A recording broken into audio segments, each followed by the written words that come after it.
Swear.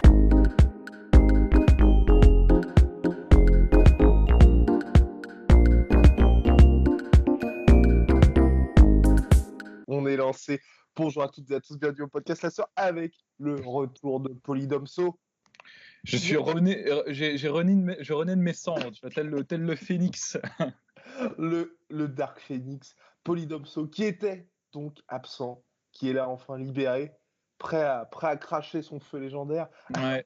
Alors on s'intéresse à Mirko Cro Cop avant de revenir dessus, parce que c'est vrai qu'on avait promis un épisode spécial Oldies.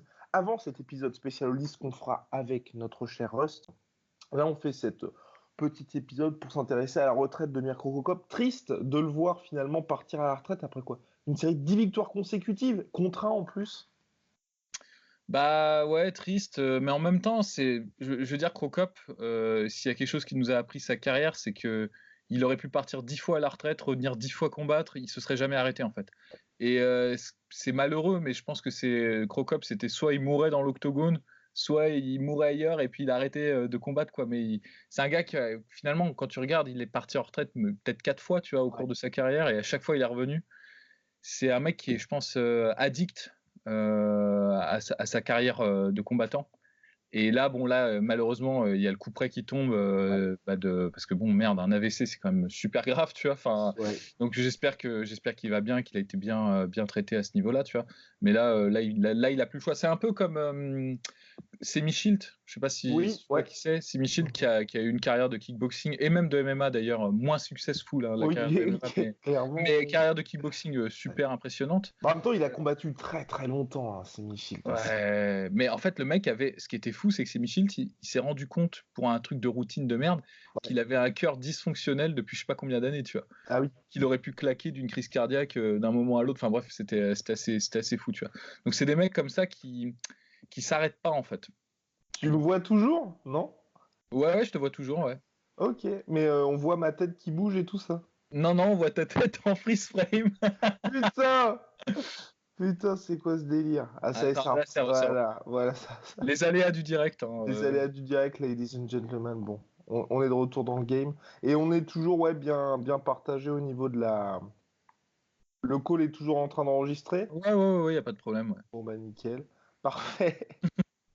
Ce Bon, professionnalisme digne exactement. des meilleurs. Donc, du coup, ouais, la retraite de Mirko Cro Cop, qui devrait en appeler d'autres, parce que c'est vrai que là, maintenant, il reste un peu plus que Fedor de cette époque. Ah oui, hein, c'est le dernier de la. Il y en a encore quelques irréductibles, style Kharitonov et Mark Hunt, il est parti en retraite, il me semble. Mark Hunt, il est parti de l'UFC. Il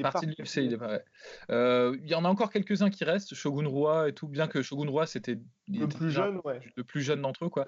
Mais ouais, faut qu'il.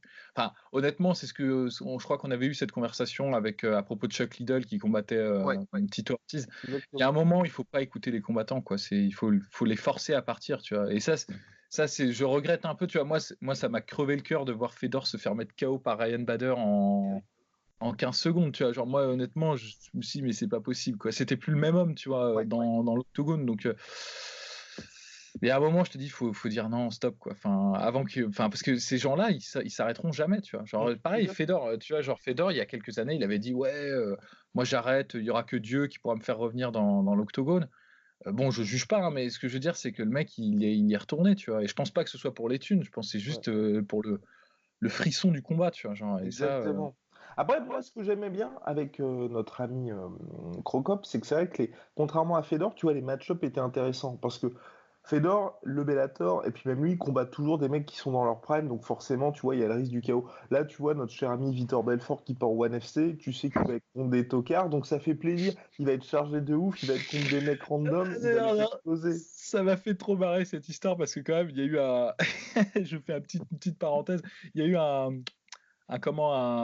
une chronologie d'événements qui est très très drôle au One FC, parce que One FC, c'est en fait, le One FC, j'aime bien, je leur crache pas dessus gratuitement, mais c'est si tu regardes le papier, ce qui t'annonce, c'est l'organisation la plus saine, la plus honorable qui soit, tu vois. C'est-à-dire, en gros, ils surveillent vraiment, par exemple, la prise de poids, que les combattants fassent bien le poids toute la semaine. Ils ont des tests de drogue draconiens et tout, et ils te disent ça, tu vois. Et puis après, ils te disent, en plus, nos combattants sont trop trop honorable pour pas Ouais. pour se droguer, tu vois. Et puis après, genre une semaine après, ils engagent Victor Belfort. Et là, tu fais, mec, de quoi tu parles, mec? Oui, mais oui, mais oui. Genre, Mais oui. Mais oui, mais bon, le One FC, ça monte. En tout cas, on suivra avec attention les ah débuts ouais. de Dimitrius Johnson, Eddie Alvarez et puis Sage Northcutt au sein de l'organisation. Donc ouais, non, non, il y a du monde. Donc ouais, donc pour les vieux briscards, je pense que c'est tout, hein, mon Ouais. cher Matthew.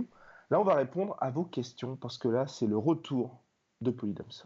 Le retour de Polydomso, donc le retour de Polydomso veut dire on vous régale. On vous régale. Donc, on va commencer par les questions. Ah oui, bonjour l'équipe, j'ai juste une question. C'est une question de Soueb S sur Instagram, @lasseur. C'est là que la plateforme privilégiée pour nous poser des questions. Bonjour l'équipe, j'ai juste une question. Pourquoi, selon vous, Paulo Costa a été remplacé par Souza pour affronter le monstrueux Romero? Ah voilà, voilà quelqu'un qui rend honneur à Romero, le monstrueux Romero. Alors Poli, pourquoi? Bah, déjà, faut dire que ça nous a tous pris par surprise cette Ouais, histoire, parce que ça fait quand même, putain, presque un an qu'il est prévu ce combat quasiment, entre ouais. Qui devait être prévu Costa. à l'UFC 227 de New York à la base. Ouais, ouais, c'est ça. Ouais. Et il avait été décalé parce que je crois que c'était Romero qui était blessé ou je sais Ouais. plus. Les Enfin, deux étaient blessés. Ouais. et donc là, c'est tombé un peu. En plus, la communication autour du truc est quand même super occulte parce que en gros, on nous dit ouais, bon, c'est signé, et en fait, on fait abstraction totalement, tu vois, de ce projet. Et moi, j'ai pas reçu d'explication. Enfin, j'ai pas reçu. J'en ai pas trouvé surtout. Genre, on me rendait compte, tu vois. Genre, Dana White n'a pas appelé Polydomso. ouais, j'ai le téléphone rouge à la maison. Il m'a pas appelé, tu vois. Enfin, mais non. Alors moi, ma théorie, ça vaut ce que ça vaut, tu vois. C'est que peut-être il y a peut-être des blessures ou des trucs comme ça et qui veulent pas en fait trop Ouais. communiquer là-dessus. Parce que bon, bah, mine de rien, Romero, il commence à avoir un certain âge, tu vois. Ouais. Enfin, 42 piges, là. Il va et avoir. je sais pas, tu vois, genre, au lieu de dire, bon, bah, Costa est blessé, tu attends encore 6 mois et tout, ils doivent dire, bon, bah, Costa est blessé, on passe directement à un truc, on te prend Sosa, tu vois, genre un truc comme ça. Le truc, c'est que d'habitude, ils communiquent là-dessus. Moi, je trouve ça très étrange qu'ils disent rien sur Costa, tu vois. Et effectivement, ça prête le flanc à ce que tu me disais, à savoir que c'est peut-être Costa qui est revenu sur sa volonté initiale Ouais. de combattre Romero. Ouais, il Moi, s'est dit, je suis jeune, une femme. j'ai Bon, une carrière. j'ai une carrière.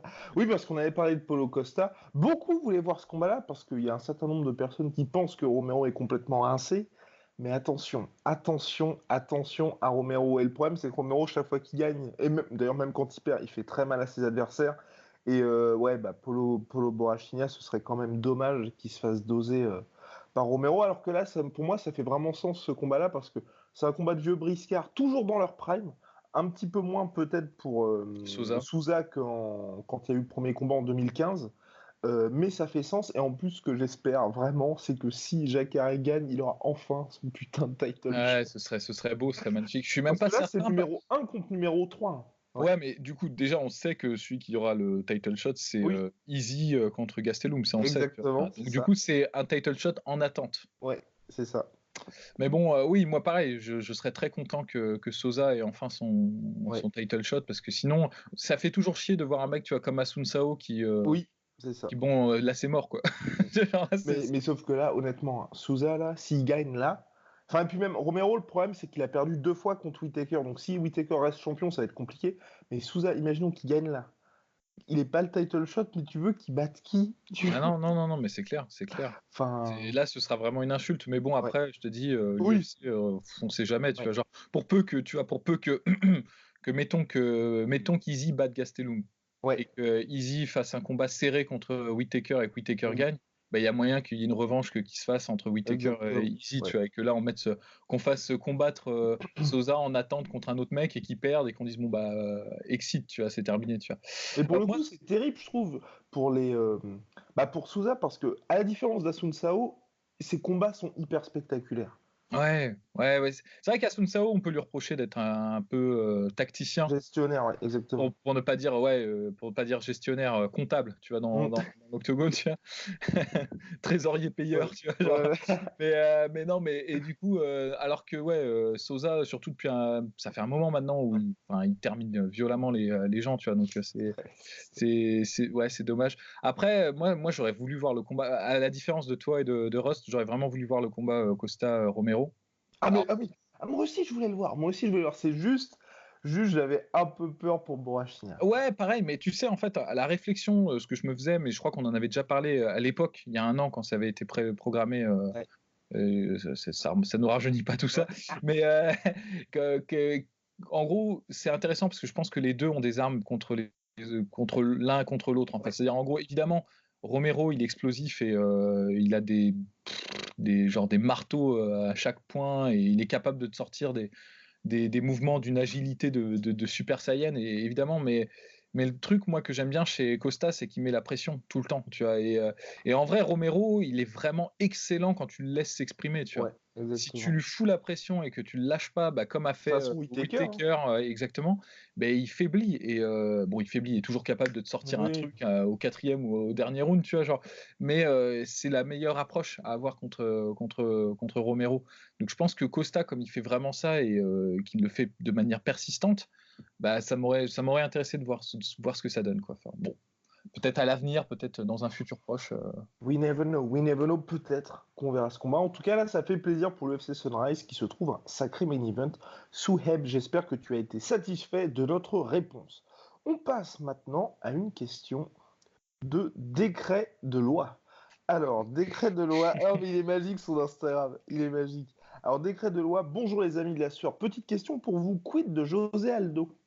Sur ses deux derniers combats, il a battu deux très bons de la catégorie, très haut placés dans les rankings. Il se trouve qu'à l'UFC 237, il affrontera Volkanovski. S'il le bat, que faire étant donné qu'il aura saccagé la division, qu'il s'en retraite dans très peu de temps et qu'il a déjà été battu deux fois par le champion actuel? Ah, En fait, c'est terrible parce qu'il y a des match-up qui donnent envie avec José Aldo. Parce que mine de rien, José Aldo, même aujourd'hui, il est meilleur que 90%, je pense, de la catégorie featherweight, tu vois. Et par exemple, moi, un match que j'ai envie de voir, c'est une revanche contre McGregor en lightweight. Si ouais. possible, c'est un truc, mais tout ça, ça dépend du bon vouloir de McGregor, en fait. Et bon, bah voilà, parce que bon, moi, j'ai pas envie de le revoir combattre une troisième fois Max Holloway. En revanche, je pense Oui, que là, non, c'est non. bon, le, Oui, le, oui. le bateau est parti, tu vois. Genre, il faut lâcher l'affaire, tu vois. Mais en revanche, ouais, une revanche contre McGregor, c'est pas mal. Il y a d'autres combats aussi qui sont intéressants, évidemment. Par exemple, contre merde, oh putain, la mémoire, T-City, Ortega. Ortega, oui, Ortega José le Aldo voulait contre ce Ortega. combat. Après, le gros problème de José Aldo, c'est qu'il ne veut plus que des combats de 3 rounds maintenant. Donc ça limite le champ des possibilités pour l'UFC. Ouais, ouais, c'est sûr. Ben après, je pense que si l'offre est suffisamment Oui. alléchante, il acceptera de faire un combat de 5 rounds, hein. C'est juste que. Ben moi, j'aime bien, en plus, j'aime bien on en parlait, je crois, juste avant, le José Aldo 3 rounds, il me Ouais, ah plaît, oui. quoi. Ouais, Il ouais. me plaît, il est beaucoup plus agressif et il est peut-être moins tacticien, là encore, Ouais. qu'avant. Mais bah voilà, tu vois, il termine ses adversaires. C'était quand même le gros reproche qu'on lui faisait quand il était champion, c'est qu'il gérait un peu trop. Là, merde, Renato Moicano, il est excellent comme Ouais. combattant. Et Non, mais il là, l'a il fait vraiment kiffer. terminé. Enfin, Là, là, il fait kiffer, José. Il fait kiffer. Après, est-ce que toi, tu crois d'ailleurs à ce côté je fais mes combats de 3 rounds qu'au Brésil, après je prends ma retraite? C'est possible parce qu'il a quand même une longue carrière, hein, Ouais. le José Aldo.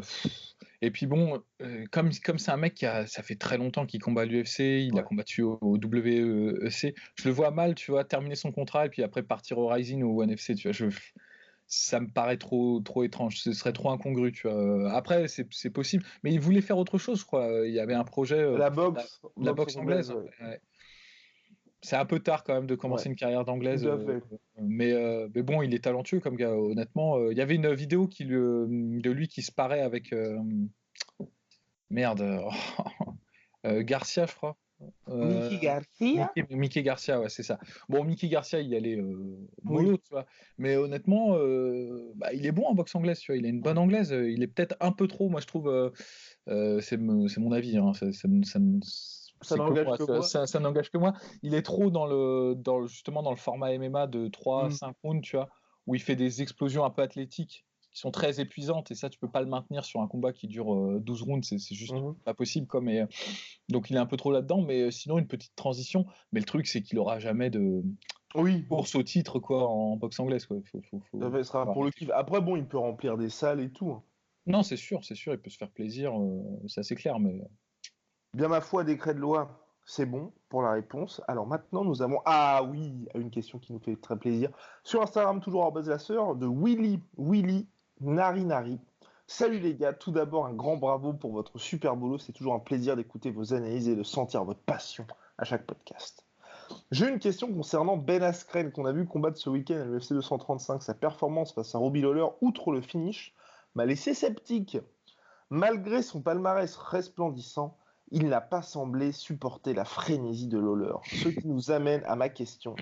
Pensez-vous qu'Askren a le niveau pour s'imposer dans la plus grande organisation de MMA au monde?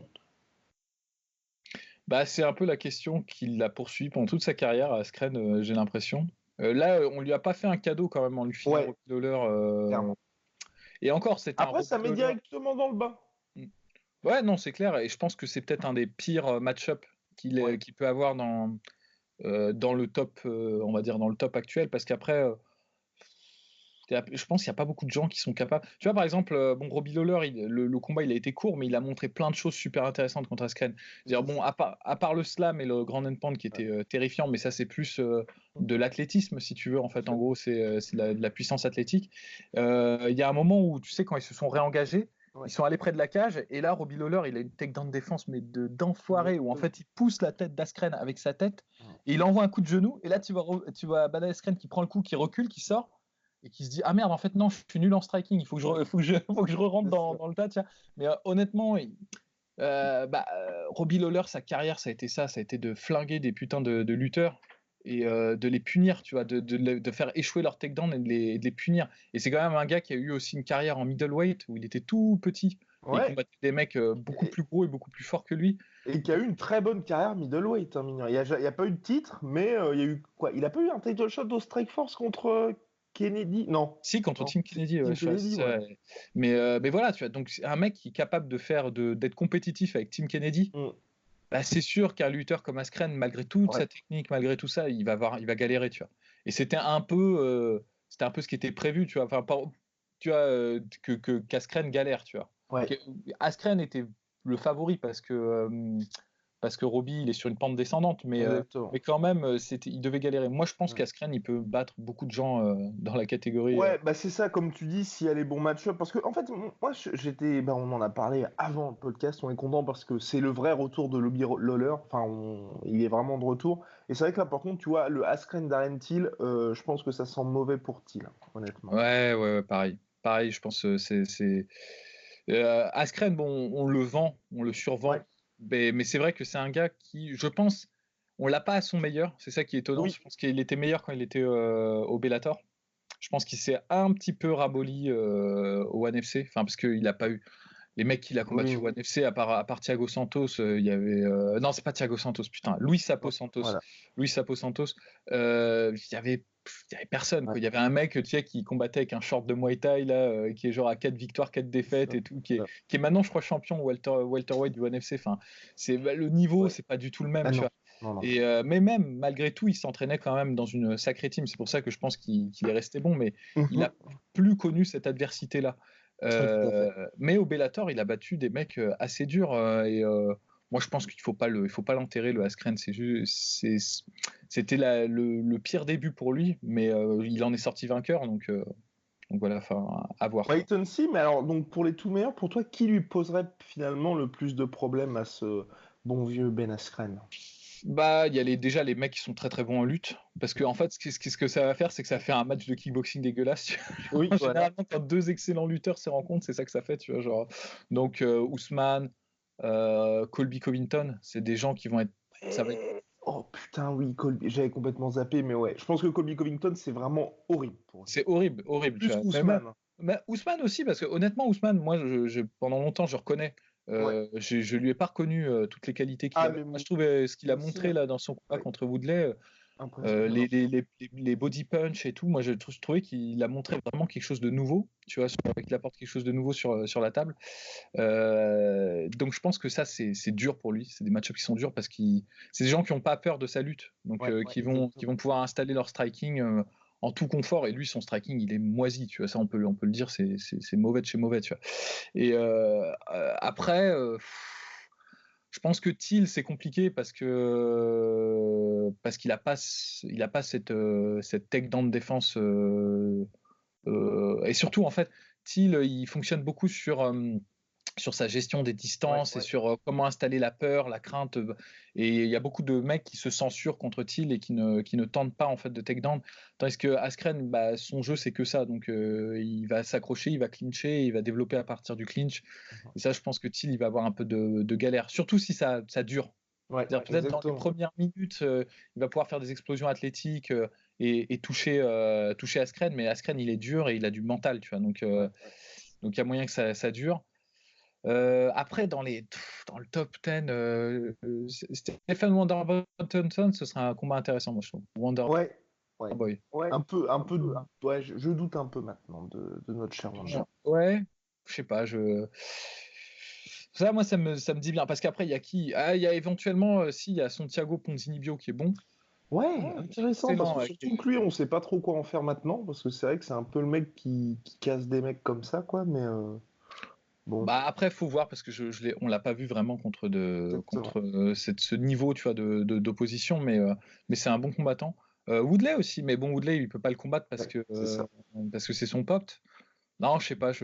Honnêtement, je pense que Askren, le truc, c'est qu'il va être vite limité parce qu'il est tombé au mauvais moment dans la catégorie welterweight où tu as d'autres lutteurs qui sont plus complets que lui, je pense. Tu vois. Mais sinon, à part ça, je te dis, à part ce top 5 de combattants, il y a moyen qu'il s'impose, quoi. Ça, c'est clair. Oui, voilà, affaire à suivre. Alors, qu'est-ce que... Ah oui, tiens, la petite question qui fait plaisir de notre ami Puissant Anthony. Ouf. Salut les gars, gros taf, merci, j'ai découvert votre chaîne il y a un mois environ. J'ai 35 piges, j'ai découvert le MMA avec Mecha World Baletudo à l'ancienne. Wow, ouais. Vous êtes vraiment calé, quel âge avez-vous? Putain. Ce truc absolument déloyal, quoi. Bon, on a 17 piges. Non, 25 ans. Aux alentours des 25 ans. Voilà, parce que notre cher pour donner un marqueur temporel, en fait, nous, on n'a pas commencé en regardant Valetudo, on a commencé en regardant les premiers UFC. Enfin, moi, je me souviens que le premier match d'UFC que j'ai vu, c'est marrant parce que, tu vois, c'est un signe des temps, mais le premier que j'ai vu, c'était Cro Cop contre Gonzaga. Tu vois, et ben voilà. Direct, donc voilà. Ah, c'est pas la même génération, Pas la même génération, ouais. Sinon, petite question pour les auditeurs, un Fedor à son prime pourrait être... Est-ce qu'un Fedor dans son prime pourrait être champion UFC? Merci pour tout, longue vie à la sueur, merci Anthony. Alors, évidemment, pour moi, la question se pose pas vraiment. Après, ça dépend parce que, tu vois, aujourd'hui, il y a quand même Daniel Cormier, tu vois. Aujourd'hui c'est chaud, mais à l'époque où, putain, comment il s'appelait le gars là qui s'est fait mettre KO Tim Sylvia. Voilà, exactement. Non, en fait, vraiment, allez, ça dépend comment tu poses la question. Si tu poses la question, on retourne à l'époque du Prime de Fedor, c'est-à-dire quand il a gagné le Pride, et tu le transposes contre les combattants de l'UFC de l'époque, moi je pense qu'il les défonce. Enfin, il n'y a même pas. Il n'y a même pas match. Il n'y a même pas, parce que les champions à l'époque, c'était qui? T'avais Tim Sylvia, t'avais Arlovski, t'avais Couture et t'avais comment il s'appelle, Rodriguez, je crois, je sais plus comment il s'appelle. Enfin bref, c'était pas les meilleurs, honnêtement, les meilleurs poids lourds étaient au Pride. Ouais, c'est clair, il y a pas de doute possible. Aujourd'hui, si tu recatapultes, c'est plus compliqué. Il serait dans le top 5 évidemment parce que bon, la catégorie heavyweight, elle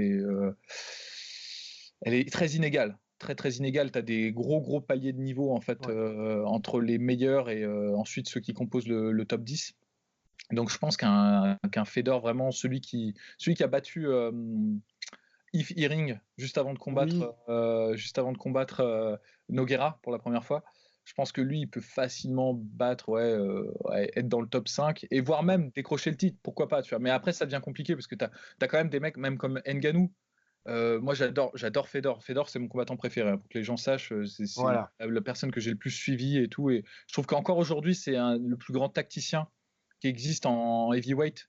Il avait les meilleurs game plans, il était vraiment le plus complet possible, mais il y a quand même une limite, c'est que il a jamais été vraiment un poids lourd en fait, Fedor. Quand tu le prends, c'est un mec qui faisait 1m83, qui faisait 115 kilos avec, je sais Ouais. pas, peut-être 15 kilos de graisse et Bah, tout. c'était un DC, quoi, grosso modo. Un DC avant DC. Ouais, mais d'ici, il a quand même une carrière d'Olympien. Il Oui, a quand même, oui, je pense qu'il est plus athlétique d'ici que Fedor. C'est un peu plus à l'ancienne, quoi. Tu vois, genre, oui, ah oui, tout à fait, oui, ouais, oui, ouais. c'est-à-dire, ils sont ronds tous les deux, mais Ouais, lui, je pense qu'il est moins fort. Bon, après, c'est subjectif comme appréciation. tout à fait. Mais quand tu vois un mec comme Ngannou, bah, c'est une nouvelle génération d'athlètes, tu vois. Donc évidemment, Fedor est très complet et plus complet qu'Ngannou. Plus d'armes dans son arsenal, plus de dureté mentale, je pense. Mais il y a des limites quand même, tu vois. Et ça, je dis pas que Ngannou gagnerait forcément, mais je peux pas dire en fait. Je peux pas dire ouais, Fedor il arriverait, il balayerait tout le monde. C'est Ouais. pas possible de déterminer ça, tu vois. Je pense qu'il s'en sortirait très bien. Je pense qu'il y a plein de gens qui l'éclateraient, ça Ouais. c'est évident. Après pour le on va dire le top 3, tu vois, genre c'est Stipe Miocic, DC et Ngannou, ça pourrait être compliqué. Ce serait de beaux matchs. Après tout, tu vois, Fedor, il a battu Crocop quand Crocop était à son prime et qui était très Ouais, athlétique et tout. exactement. Donc c'est Combat de la possible. décennie. Ouais, combat de fou, tu vois. Donc c'est pas impossible, mais à voir, quoi. À voir. Ouais. Affaire à suivre, mon cher Polydomso, merci pour ce retour majestueux. On va essayer de se faire un threesome des enfers très prochainement. Restez connectés. Et puis voilà, les t-shirts sont disponibles pour encore 2 jours, que porte fièrement Polydomso d'ailleurs. Ouais, Ouais, exactement. voilà. Et voilà, disponible jusqu'au 10. Ensuite, ce sera terminé pour cette collection capsule Lasfer. Attention, 20 balles tout compris. C'est du bio, c'est du Made in France. Voilà, si vous voulez nous soutenir, n'hésitez pas. Mon cher Polydomso, à la À prochaine. la très prochaine, ouais. Salut. Salut!